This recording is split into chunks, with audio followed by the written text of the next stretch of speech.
Blocking sight. Could be garage window.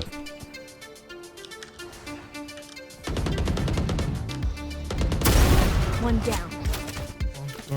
Our Omen just Spike whipped every planted. single bullet, man. 3.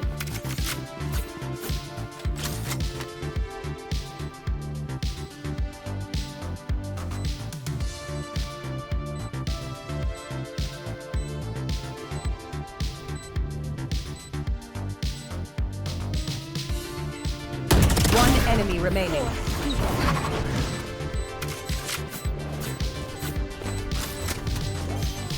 What's up, rats? If you wanted to see what happened in that clip, you can stay to the end of the video, or you can just skip ahead.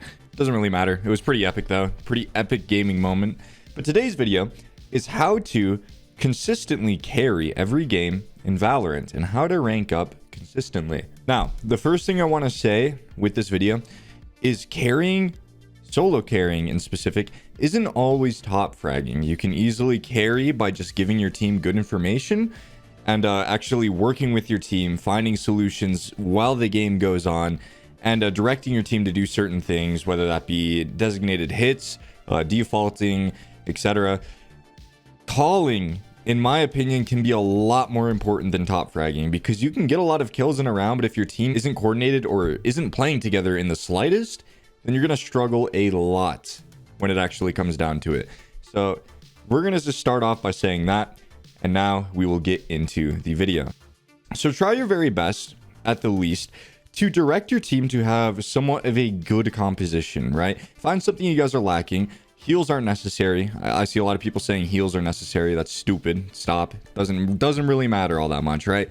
But things like the initiator, things like flashes. If you don't have any flashes, somebody go flashes. You know, if you don't have an initiator, you usually need an initiator, because a lot of the times the enemy team will recognize what you are lacking and kind of take advantage of that, right? There have been examples where I have been playing on Icebox and there's an opper that is just destroying our team, and we don't have the initiator to actually deal with him. We can't drone him off. We also don't have any flashes. We can't flash him off, right?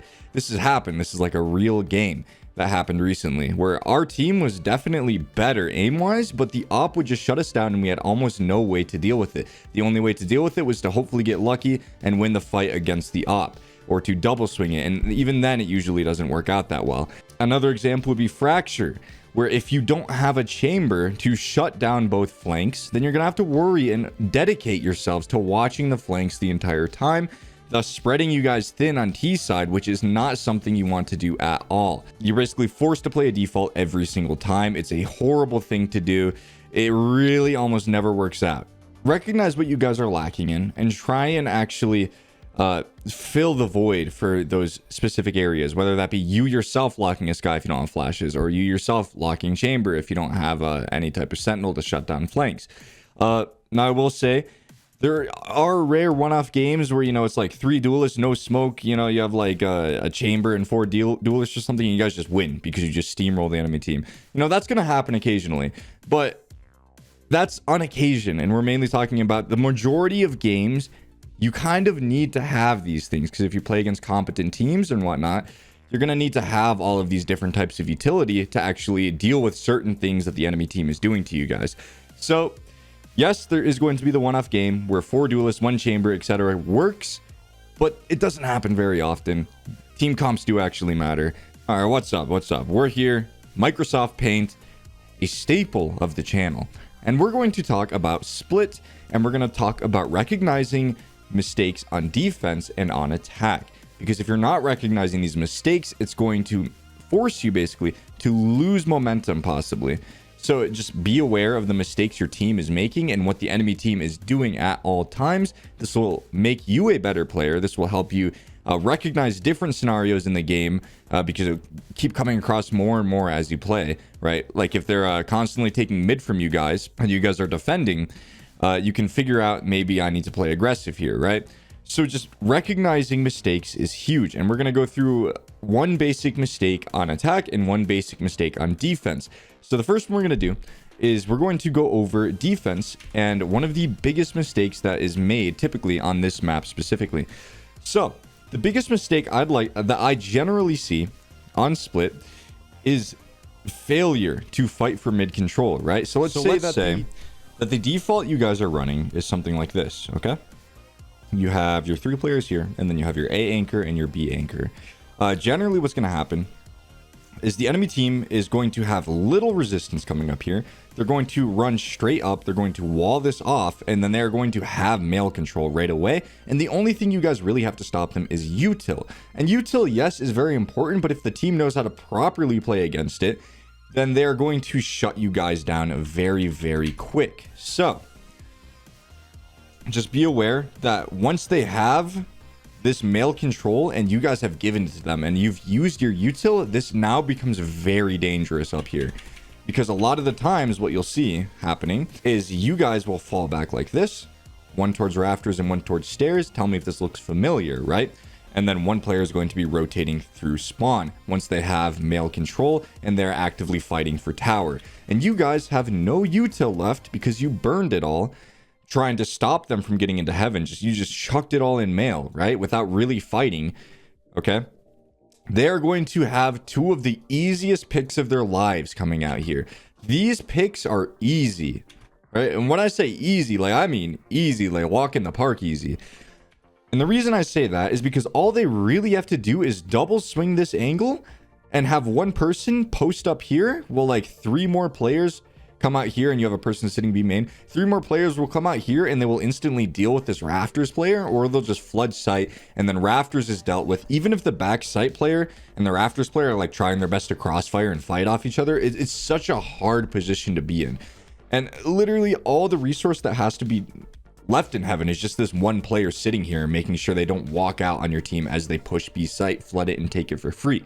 So it's very important that you recognize when something like this is happening, when you're giving them too much space, and then the enemy team is in turn taking advantage of all that space. Sometimes, yes, this setup works. This setup can be very good, but it's recognizing when it's not working. That is the important part, okay?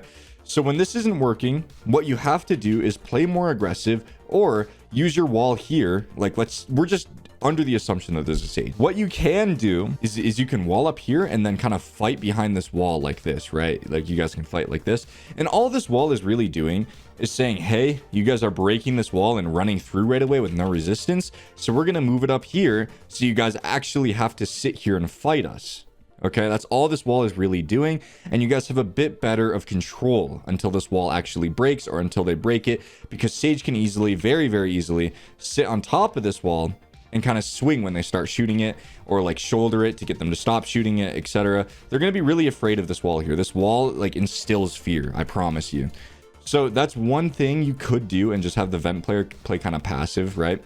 Like, yeah, you're giving them all this control, but you have way better control of this specific area, and this specific area is one of the most important parts for any said team to control on split ever. Like, this is one of the most important positions on split, is B heaven. Once you lose control of B heaven as a defender, the round is so hard to win. So that's one way you can play it, or you could fight for mid. And now this is what I personally like to do. If the enemy team is getting super aggressive and they are taking this for free with no resistance, I will say, hey, we gotta fight for mid. Like, this ain't working. So we'll stack up 2 here, and we'll stack up 1 in vent. Instantly when the round starts, this vent player is going to swing out here. He's gonna move right here, and he's going to just kind of watch this sight line, while the Sage, right when the round starts, is going to throw a slow over this box and then a flash, and then everyone will peek and start fighting. Now, generally, you will get 1 or 2 right away, and if you can get out without getting traded, all you have to do from here is simply play these angles, and you basically win the round, right? They're down 1 or 2 players. You have a huge pick. They're missing util. They're missing potential smokes. They're missing potential entries, right? Once you get those first 2 picks and fall back, that's absolutely massive. The enemy team is going to be scrambling, trying to figure out what they're trying to do now, right? Because they obviously lost the fight at mid. So how are they going to play this with 3 players spread out across the map, or 3 players in mid here? How are they going to play this now, right? You put the enemy team in a horrible position if you get those 2 picks. Now, I'm not saying every single time you fight for mid, you're going to win. But usually if the enemy team is pushing through here with no resistance and you guys instantly flip the pace and get aggressive, they are not going to expect that majority of the times. So that's recognizing an issue on defense and actively changing the way you guys are playing and countering the enemy team based on what they are doing. So that's just a basic example. There's many ways this can be done, whether it's you need an op somewhere else, you need to stop pushing in somewhere, you should probably be taking B main control. There's a lot of different things you can do. Another good example, another quick example, I'm not going to waste your guys' time any more than I have, is you guys recognize, hey, they don't have a chamber and they never have any presence A main. So let's this round send one person in to kind of just walk through sewers and try and get a pick. If this person walks in and they instantly get shot by some kid hiding like back here, like beating his or some shit, like I don't know, you know, it didn't work. All right, well, at least you guys tried. You figured out that wasn't the play. But a lot of times there won't be resistance because, you know, people are stupid as this game and they just don't cover things. So try things. If you guys see an opening, try and take it. That's all I'm saying. Now, on the flip side, we're going to recognize an issue on offense. I'm going to try my best to speed through this one because I take a long time for no reason talking about one particular thing. So let's talk about an offensive problem. So let's say we have this default setup here, right? And they're giving you all this control, okay? So defense, blue, once again. We'll just say they're playing it like this, right? And this is a Raze here, and this is a Sage, okay? Let's talk about an attack-sided issue in mid, specifically. So let's say you guys like to fight from mid. It is your favorite, most epic. It is one of those things you guys just love doing, is fighting from mid, right? So let's say you're defaulting with mid presence, with extended mid presence and trying to take mid control. This is what it's going to look like. You're going to have one outside B lobby waiting for a push, potentially an A lurk. If not, then you're just going to have a trip with 4 players mid, or a trip with 5 players mid. That's generally how this map will play out on the attacker's side if you are doing something mid-oriented. So let's say you guys find no resistance getting into male, and now you are all stacked up in male. There's 2 of you perhaps in male, and then one person is still sitting bottom mid, just kind of watching vents here. So this is usually where teams run into the issue, is they find no resistance, so they go ahead and just run into male and start to fight these players. And that's when they get util dumped and lose the fight. It's very important that you recognize this quickly. Like, if it happens one round, whatever, all right? This is your surefire sign that you guys are not baiting enough utility. That's literally all it is when you guys get to this point and you get shut down, it's almost always going to be because of util. So keep track of what they have, because generally this Raze player will throw his nade very quick. When there's male presence, he might even throw it from bottom mid, and Sage will usually very quick burn this wall.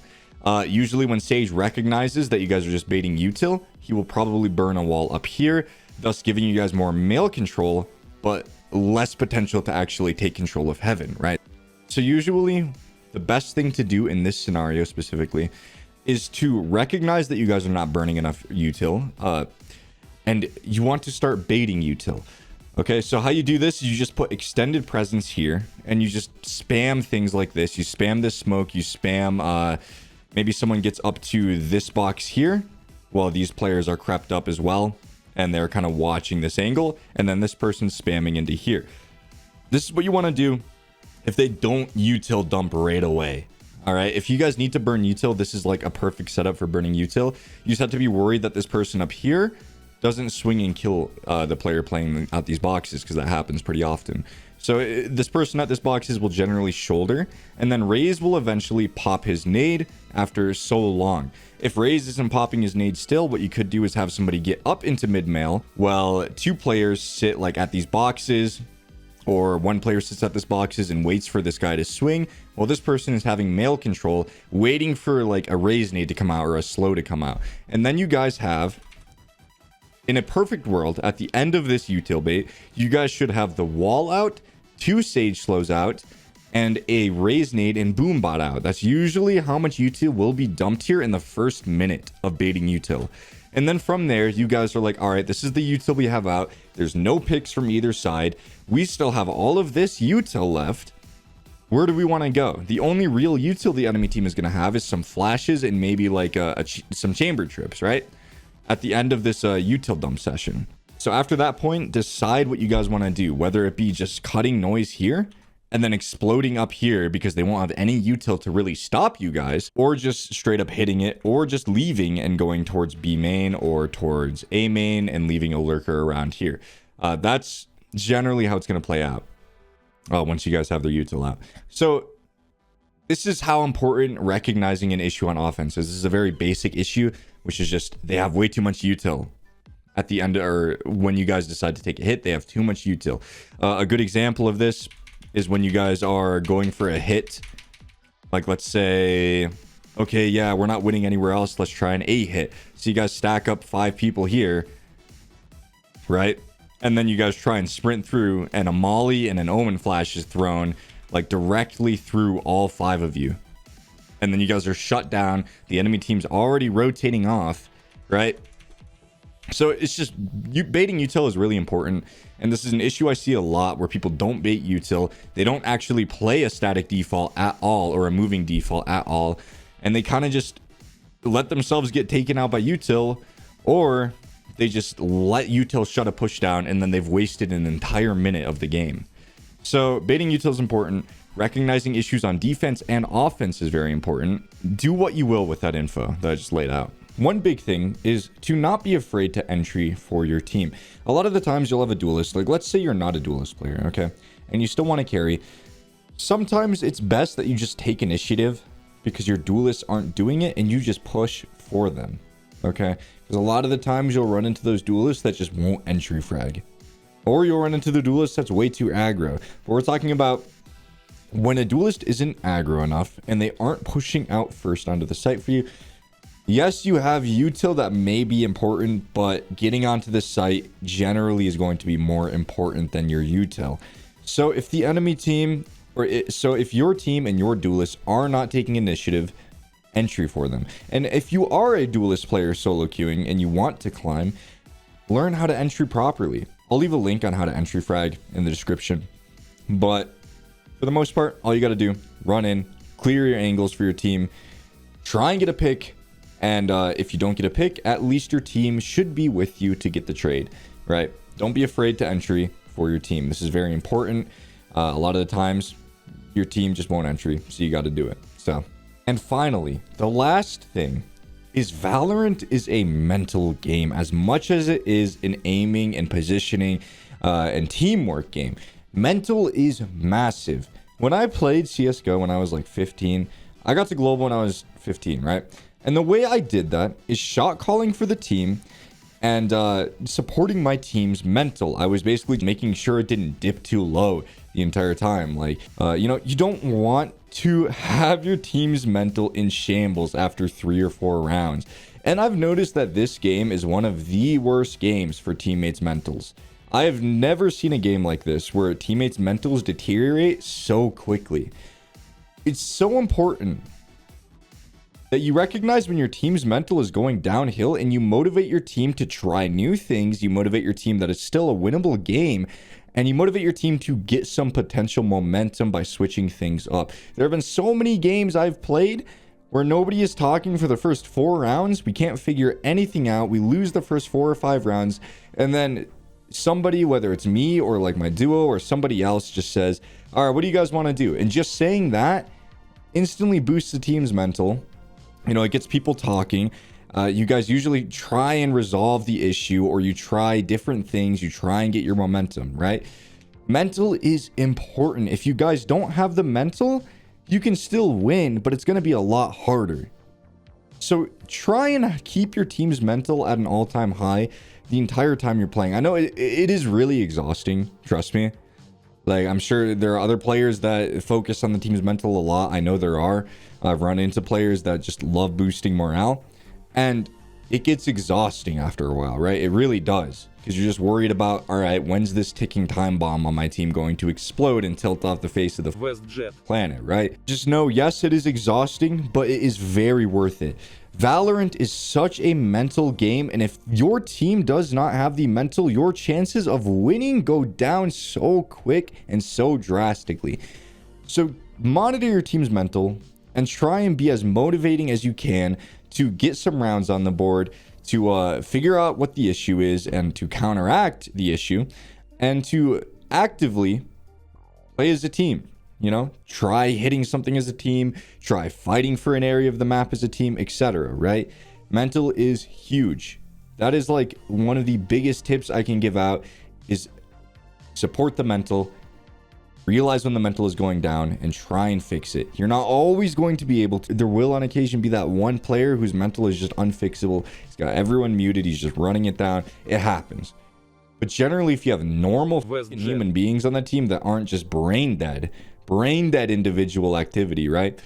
Then usually the team's mental can be recovered after losing like the first 4 or 5 rounds. I've won so many games where we're down so bad, but just keeping the mental there in check wins us the game, right? So yeah, that's all I want to say. If you guys learned anything, just let me know. If you guys didn't learn anything, you can comment some hate in the comments below. I guess I'll read those too. So constructive criticism, please. If not, bad criticism, sure. I mean, give it to me, whatever. All right, I'll see you guys later. This is nothing. No crime.